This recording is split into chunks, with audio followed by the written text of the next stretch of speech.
So there are 4 cantos in Book 4.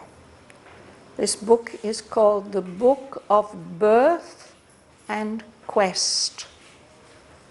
It tells about how Savitri is born, and then how she sets out on her quest.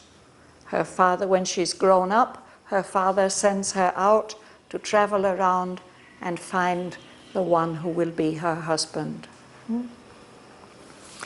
So it's interesting that this book of birth and quest comes after the middle of the poem, actually. First, Aurobindo has told us about her father, about King Asvapati, all his story, and how finally he has reached to the Supreme Divine Mother and prayed to her to send somebody to earth who will help the earth to grow nearer to the divine, who will bring about a big change that is too difficult for us human beings to make by ourselves. We need some great divine being to help us. So the Supreme Mother has promised that she will send an emanation of herself, a part of herself, to be born on earth and help to do the work that King Asvapati is praying for, to deliver earth and human beings from the grip of death and ignorance. So in the first canto of this book 4, that's called The Birth and Childhood of the Flame, Sri Aurobindo shows us the seasons of the year after King Asvapati has come back to earth. And it starts with the summer, and then the rain tide, and then the autumn and the winter, and the early spring, the dew time. And then when spring really arrives, Savitri is born. And he says it's a beautiful time when all nature is at beauty's festival. It's as if the whole of nature is celebrating when this special being comes into our world. And now we are in Canto 2, which is called The Growth of the Flame. Savitri is the flame. She's got that energy and that purity and the light and the warmth. And we are reading on page 364, and Sri Aurobindo is describing how the people around Princess Savitri, as she's growing up, how they are attracted to her. They are attracted, but they can't follow her somehow. She's too high and too great for them to be able to keep up with her. Her will, this is Savitri's will, was puissant on their nature's acts. Her heart's inexhaustible sweetness lured their hearts. A being they loved, whose bounds exceeded theirs.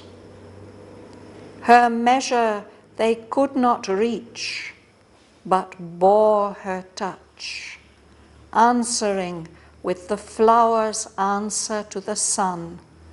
They gave themselves to her and asked no more. One greater than themselves, too wide for their ken, their minds could not understand, nor wholly know. Their lives replied to hers, moved at her words.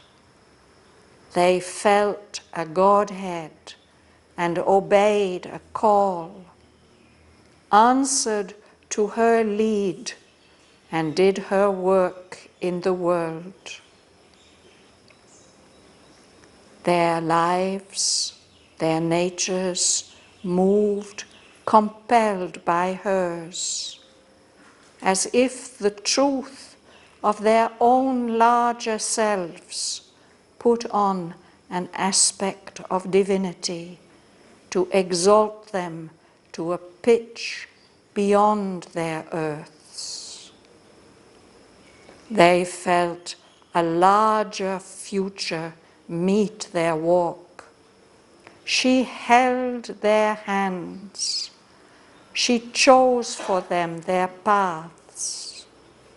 They were moved by her towards great unknown things. Faith drew them, and the joy to feel themselves hers. They lived in her. They saw the world with her eyes. Some turned to her against their nature's bent, divided between wonder and revolt, drawn by her charm and mastered by her will, possessed by her striving to possess, impatient subjects, their tied, longing hearts hugging the bonds close of which they most complained, murmured at a yoke they would have wept to lose, the splendid yoke of her beauty and her love.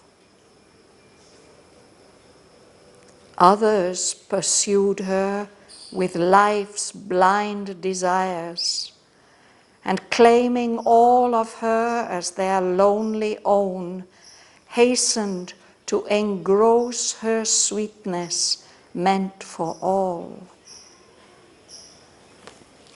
As earth claims light for its lone separate need, demanding her for their sole jealous clasp, they asked from her movements bounded like their own, and to their smallness craved a like response.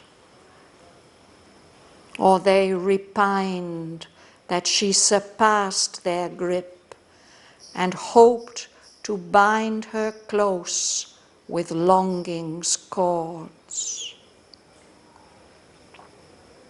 Or, finding her touch desired too strong to bear, they blamed her for a tyranny they loved, shrank into themselves as from too bright a sun, yet hankered for the splendor they refused.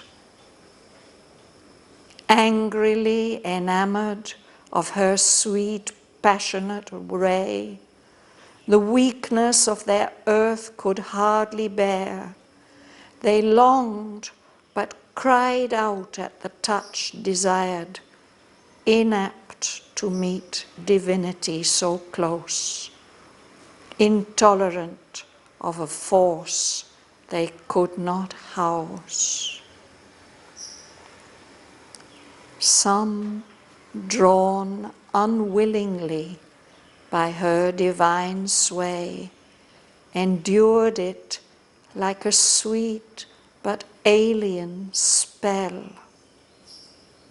Unable to mount to levels too sublime, they yearned to draw her down to their own earth, or forced to center round her their passionate lives.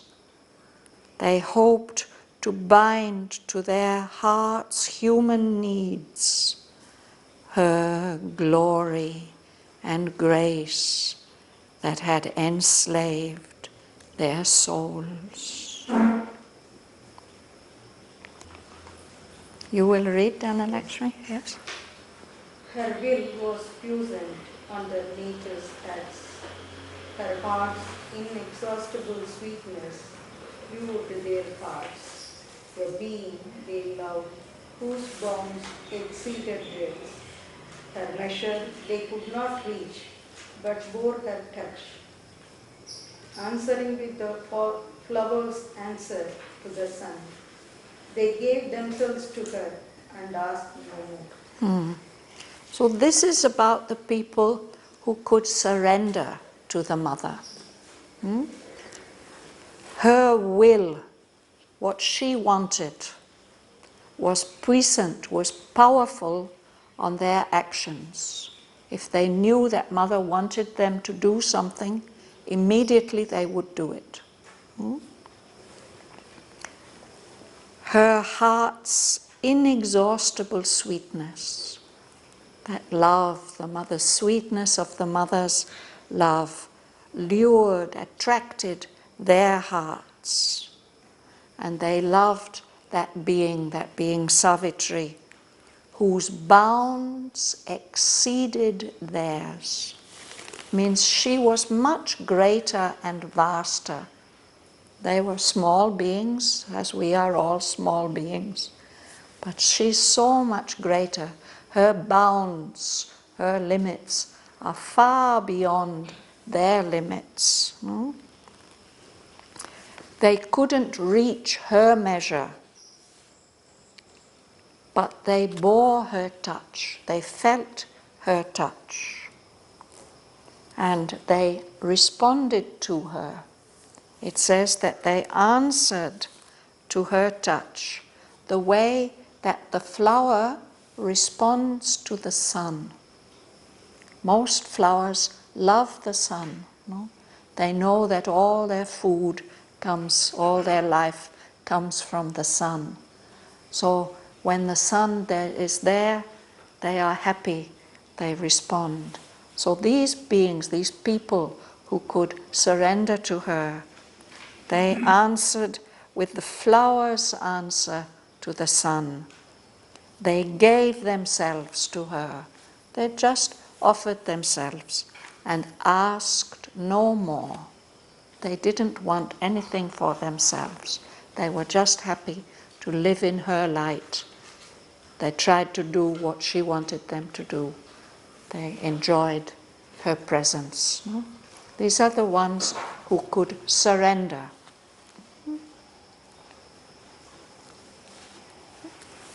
Song, would you read? One greater than themselves, too wide for their ken. Their minds could not understand nor wholly know. Their lives replied to hers, moved at her voice. They felt a Godhead and obeyed her call, answered to her way, and did her work in the world. Let's pause there. So this is continuing. Those people who were attracted and surrendered. They felt that she is greater than they are, one greater than themselves, and she's too wide for their ken. Our ken is what we can know, what we can grasp. They felt they can never understand her. She's so much greater than they are. Their minds could not understand, nor wholly know, but their lives replied to hers. They responded in their lives, moved at her words. When she spoke and told them what to do or gave them messages, then they responded, they replied. They felt a Godhead. They felt the divine being in her and obeyed her call. They answered to her lead. Where she was going, they would follow. And they did her work in the world. So there were such sadhaks in the ashram who just used to do whatever mother told them. And she could tell to Uda, for example, that we need a workshop to manufacture all the metal parts for the building of Golconda. But I can't give you any money, she said. She gave him 1 rupee as her blessings. And he just went ahead and organized everything and created that place. So there were such wonderful sadhaks who answered to her lead and did her work in the world. So in the same way, around Savitri, there are such people. You would like to read, sir? Their lives, their natures moved compelled by us, as if the truth of their own larger selves put on an aspect of divinity to exalt them to a pitch beyond the earth's. Thank you. So those people who surrendered to him, to her, their lives, even their natures, they felt some change in their being because they were moved, compelled by hers, her nature, which is so full of sweetness and compassion and power. They felt all these things. And it's as if the truth of their own larger selves, this is our small self, but all of us have a larger self. No? So it's as if the truth of their own larger selves put on an aspect of divinity.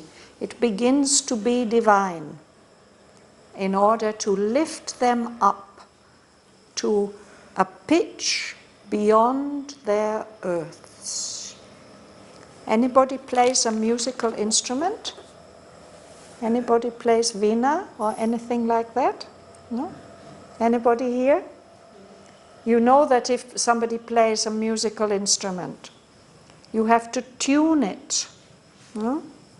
And it may be that you sing with a low voice, but the music needs you to sing with a high voice. You have to tune it to a high pitch. So our body has quite a low pitch. It's connected with the earth. We're tied down by gravity. But they were influenced by her so that they contacted something of their larger selves, their own divinity, and they could perform, they could play or they could sing at a higher pitch than their body, than their earth nature would normally allow them to do. So she lifted them up to this higher pitch. The lady behind, do you like to read, Mom?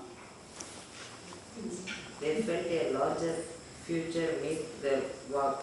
She held their hands, she chose for them the paths. They were moved by her towards great unknown things. Faith drove them and joy to feel themselves her. They lived in her. They saw the world with their eyes. Thank you. So those people, the ones who surrendered, they felt that as they're walking on their human lives, a larger future, something unexpected is opening up in front of them. And she, Savitri, took their hands, held their hand, chose for them which way they should go in order to progress in that larger future. So they were moved by her towards great unknown things, things that they would never have thought of themselves.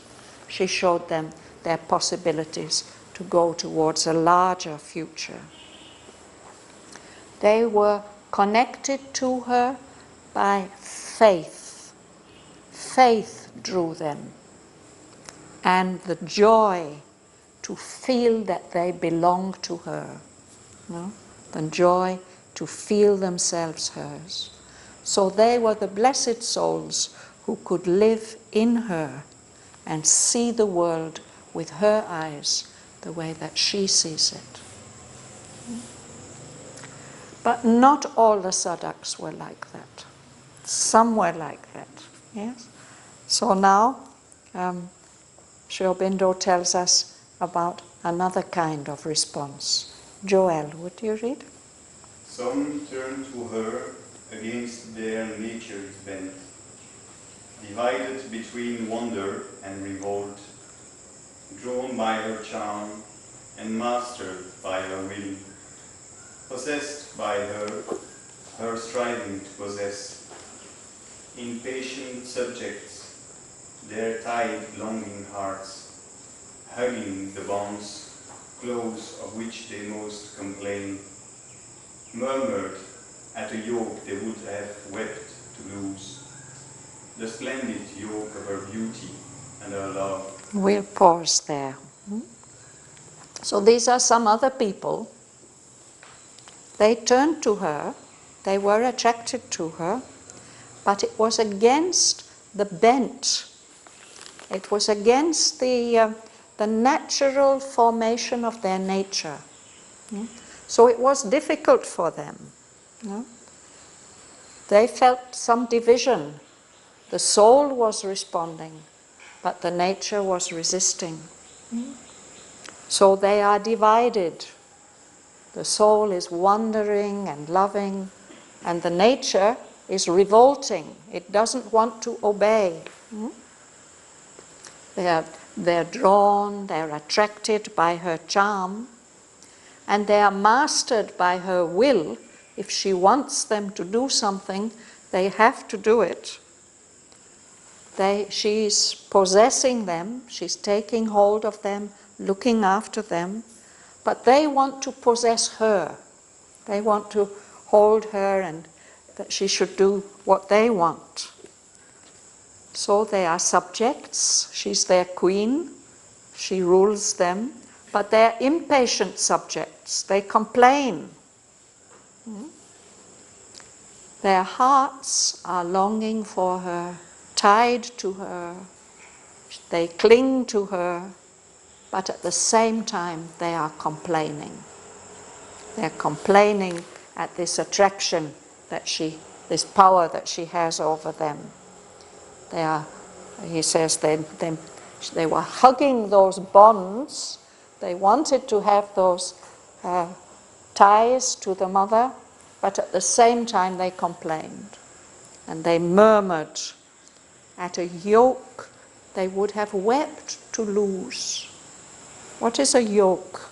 You know what is a yoke? When we put the bullock to pull the cart, he has the wooden yoke around his neck so that he's connected to the cart and he can pull it along.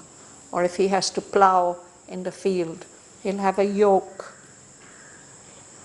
So that connection with Savitri is like a kind of yoke. She's possessing them. They have to do what she tells, no? So they are murmuring, oh, I have to do it. I don't want. No? But if they had lost that yoke, they would have wept. Because it's such a splendid yoke, that yoke of her beauty and her love. How could they live without it? But because they are divided in their being, difficult for them. You like to read, Ma'am? Yes.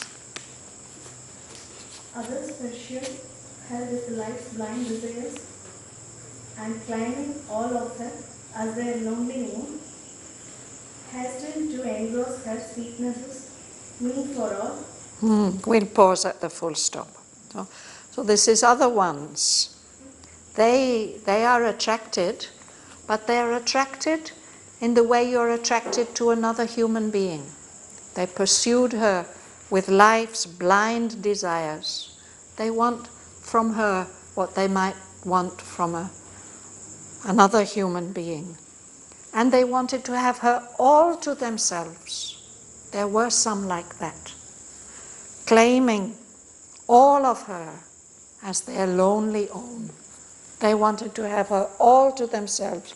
They were jealous of other people. So they were hurrying, they were trying to engross her sweetness. Her sweetness is meant for everybody, but they tried to grab as much as they could of it for themselves. When you engross something, it means actually you take over something that doesn't belong to you. So they wanted to have it all for themselves. As air claims light for its own separate need, demanding her for their own jealous trust. They asked from her movements bounded like their own, and to their smallness crave their like response. So those are these people. Aurobindo says, the earth claims all the light of the sun for itself. No? So in the same way, they asked from her movements bounded like their own. They wanted her to behave to them like a human being, in the same small way that they do. No? And they presented her with their own smallness. I want you, mother, I need you. And they was expecting a similar kind of response, that she would say, yes, my child, I love you best of all. But she couldn't say that. No?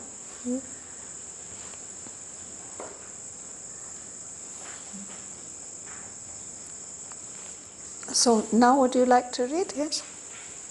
Or they refined that she suppressed their grit and hoped to bind her close with luminous cords. So when you repine, you are sad, you are sorry, you sulk, you turn your face away, you are not happy, no? They repined because she's just too big for them. She surpassed their grip. They can't hold on to her like that. They wanted to keep her close to them and to tie her up with the cords of their longing, their craving. Or finding her touch desire too strong to bear, they blamed her for the tyranny they loved, shrank into themselves as from too bright a sun, yet hankered for the splendor they refused. This is the way human beings go on, no? They desire her touch, but then when they receive something of it, it's too strong for them, no? And then they complain. They blamed her for a tyranny they loved. A tyrant is somebody who doesn't allow you any free will, no? So they blame her, they complain, but at the same time they love her. And shrank into themselves as from too bright a sun. In the middle of the summer, when the sun is too hot and too strong, well, we love the sun, but it becomes too much, no? Then we want to go into the shade. So they shrank back into their little selves to hide from that great sun of her presence. And yet at the same time, they hanker. Hankering means, oh, I wish I could have it. I wish I could have it. I need it. I wish I can have it. They are hankering for that splendor, all that light and power and glory. At the same time, they're refusing it. It's too much for me. I can't bear it. So there's contradictions in people. Read, sir. Angrily enamored of their sweet, passionate way, the weakness of their earth could hardly bear. They longed but cried out at the touch of desire, inapt to meet divinity so close, intolerant of a force they could not house.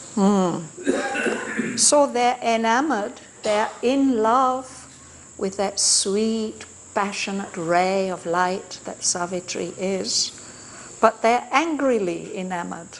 They are not happy about being in love with her, because the weakness of their earth, of their physical nature, could hardly bear that light. no?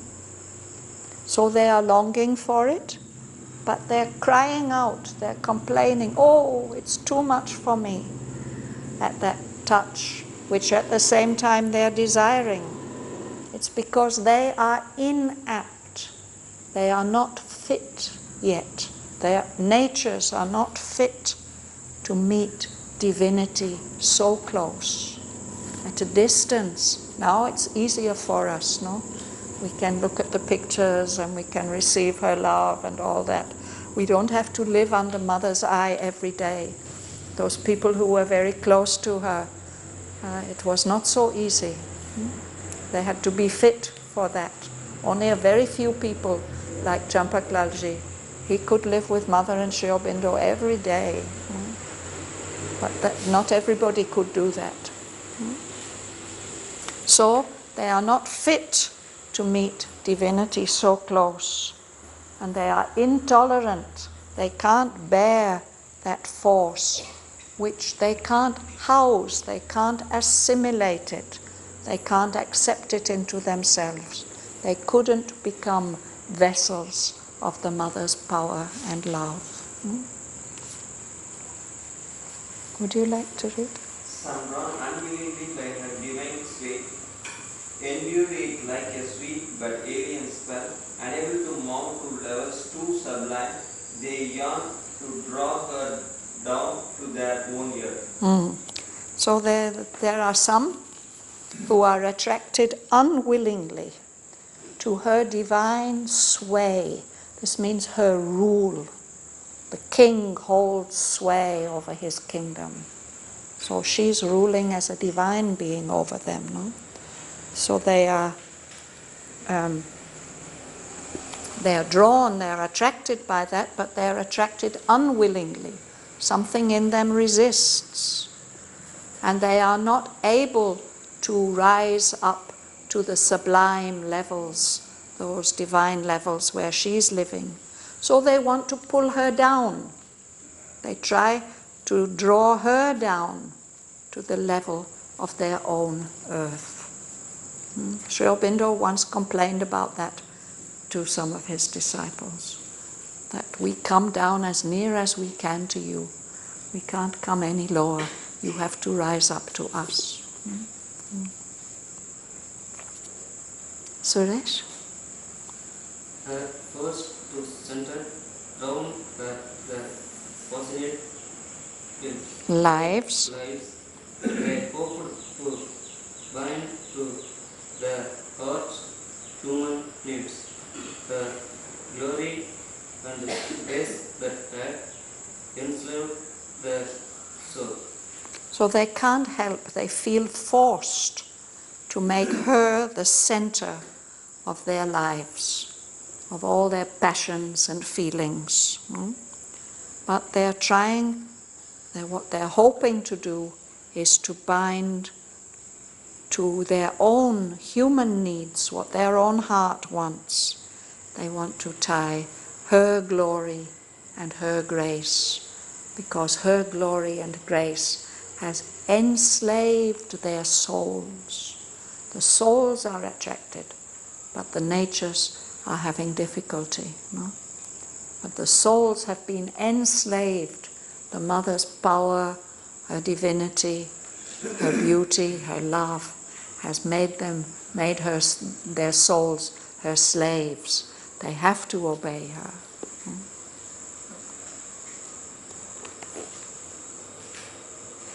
Patricia? But mid this world, these hearts that answered her call, none could stand up her equal and her mate. Yes.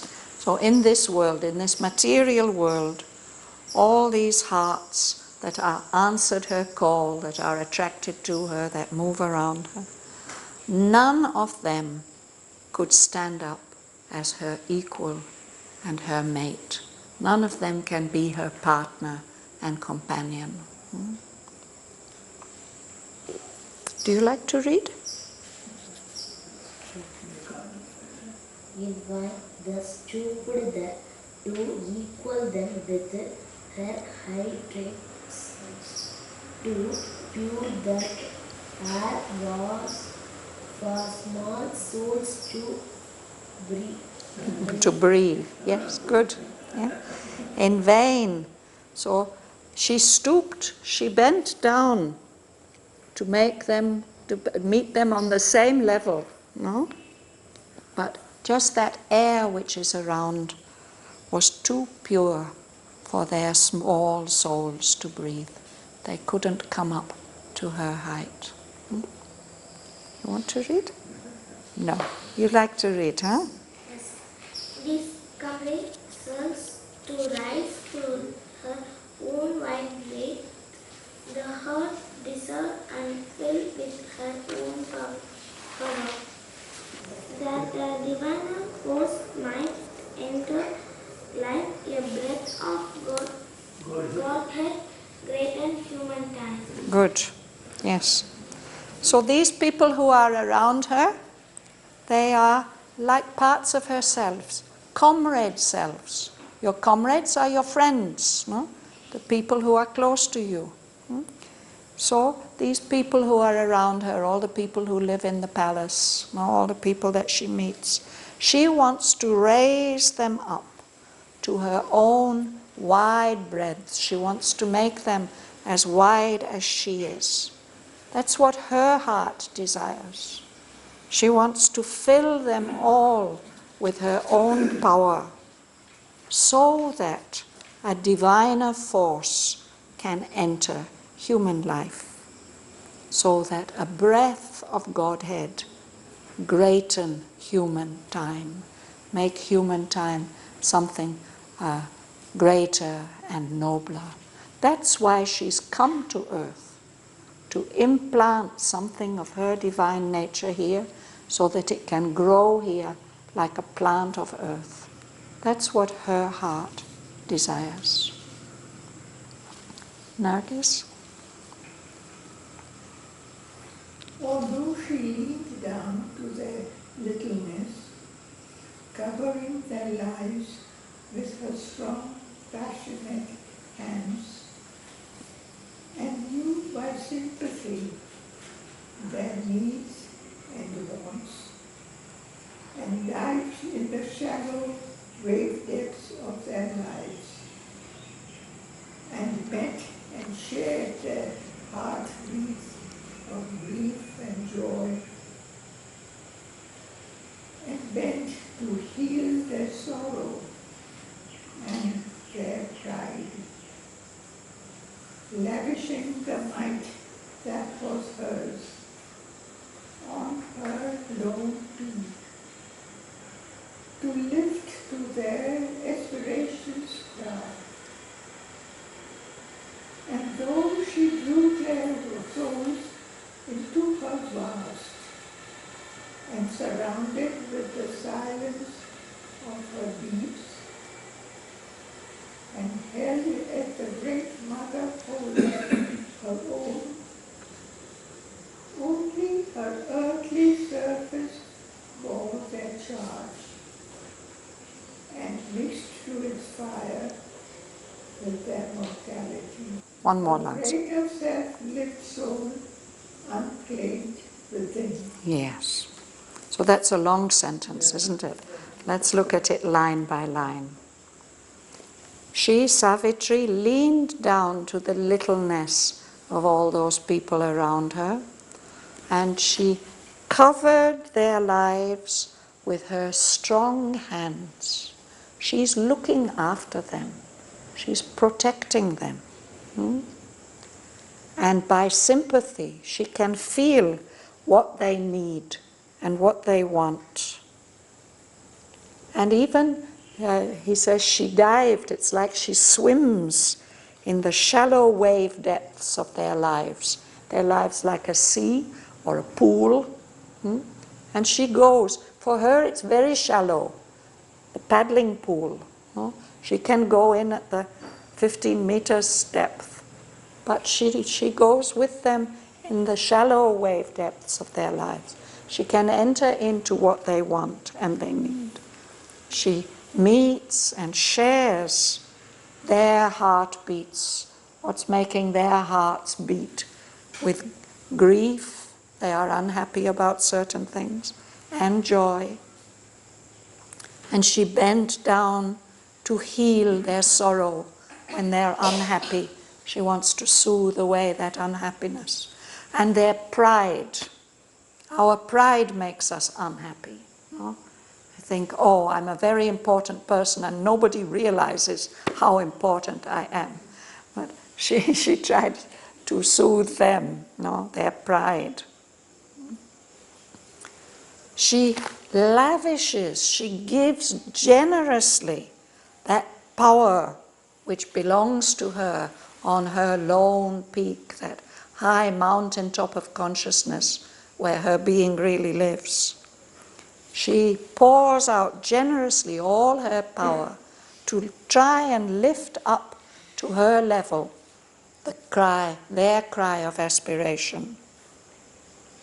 And she's drawing their souls into her vastness and surrounds it with the silence of her deeds.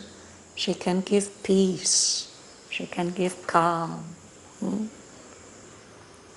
And she holds them as the Great Mother holds her own, because she is an emanation of the Great Mother. And the Great Mother is the mother of all of us and embraces all of us. So Savitri was like that for the people around her. No?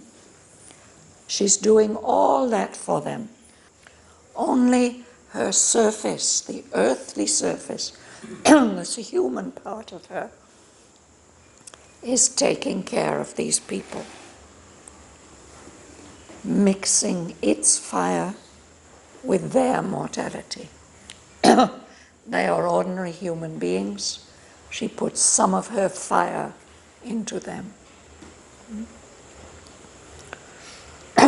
Her greater self lived, soul alone, unclaimed. Nobody can claim it as their own. She is living within. That's what we are told. We should try to live within, in our souls. She was always doing that. But her outer nature was taking care of all these people around her.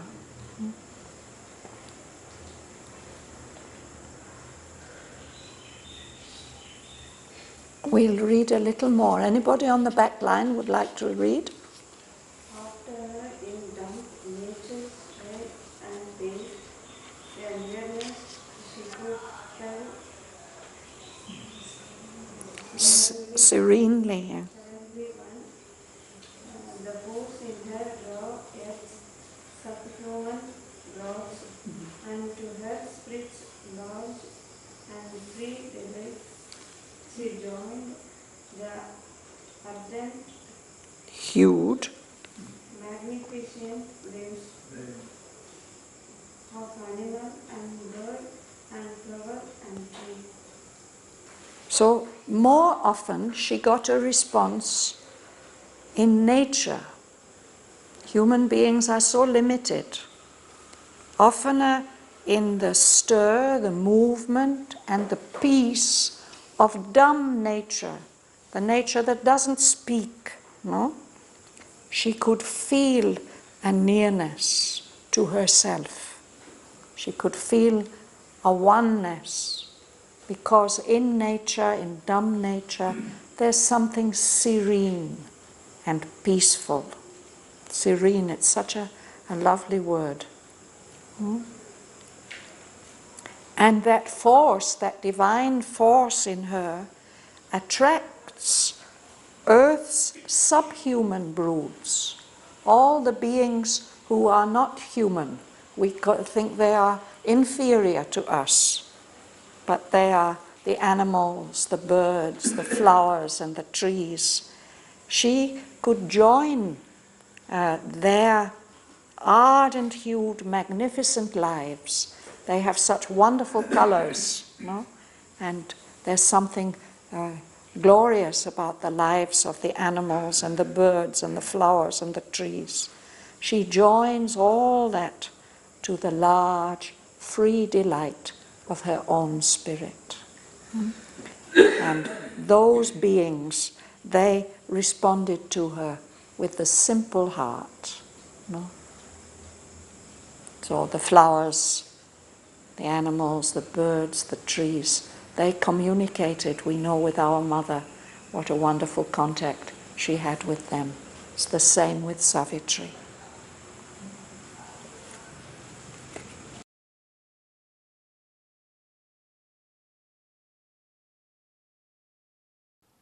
Her will was puissant on their nature's acts. Her heart's inexhaustible sweetness lured their hearts. A being they loved, whose bounds exceeded theirs. Her measure they could not reach, but bore her touch, answering with the flowers' answer to the sun. They gave themselves to her and asked no more. One greater than themselves, too wide for their ken, their minds could not understand, nor wholly know. Their lives replied to hers, moved at her words. They felt a Godhead and obeyed a call, answered to her lead, and did her work in the world. Their lives, their natures, moved, compelled by hers, as if the truth of their own larger selves put on an aspect of divinity to exalt them to a pitch beyond their earths. They felt a larger future meet their walk. She held their hands, she chose for them their paths. They were moved by her towards great unknown things. Faith drew them, and the joy to feel themselves hers. They lived in her, they saw the world with her eyes.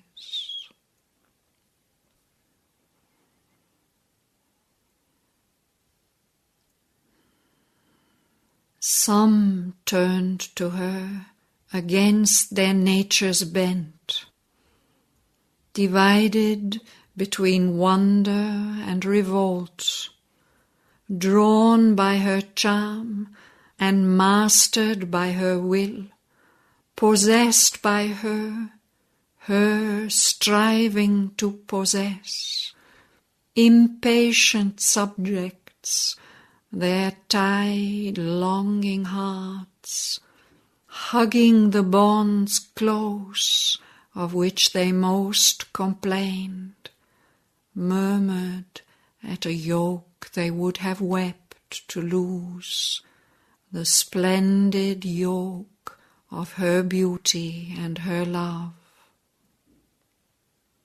Others pursued her with life's blind desires, and claiming all of her as their lonely own, hastened to engross her sweetness meant for all. As earth claims light for its lone separate need, demanding her for their sole jealous clasp, they asked from her movements bounded like their own, and to their smallness craved a like response. Or they repined that she surpassed their grip, and hoped to bind her close with longing's cords. Or finding her touch desired too strong to bear, they blamed her for a tyranny they loved, shrank into themselves as from too bright a sun, yet hankered for the splendor they refused. Angrily enamored of her sweet, passionate ray, the weakness of their earth could hardly bear. They longed, but cried out at the touch desired, inapt to meet divinity so close, intolerant of a force they could not house. Some, drawn unwillingly by her divine sway, endured it like a sweet but alien spell. Unable to mount to levels too sublime, they yearned to draw her down to their own earth, or forced to center round her their passionate lives. They hoped to bind to their hearts' human needs her glory and grace that had enslaved their souls. But mid this world, these hearts that answered her call, none could stand up her equal and her mate. In vain she stooped to equal them with her heights. Too pure that air was for small souls to breathe.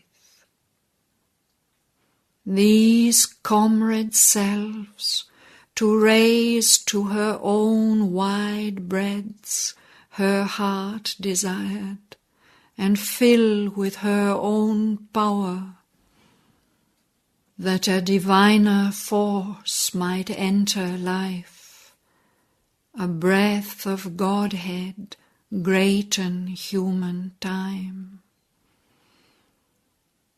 Although she leaned down to their littleness, covering their lives with her strong, passionate hands, and knew by sympathy their needs and wants, and dived in the shallow wave depths of their lives, and met and shared their heartbeats of grief and joy, and bent to heal their sorrow and their pride, lavishing the might that was hers on her lone peak, to lift to it their aspirations' cry.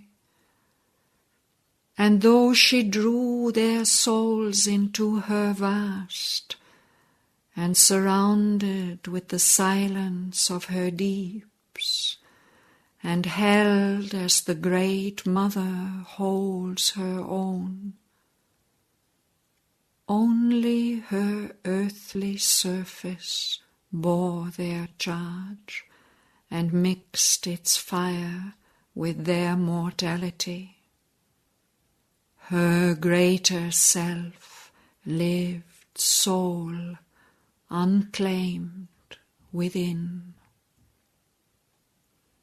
Oftener in dumb nature's stir and peace, a nearness she could feel serenely won.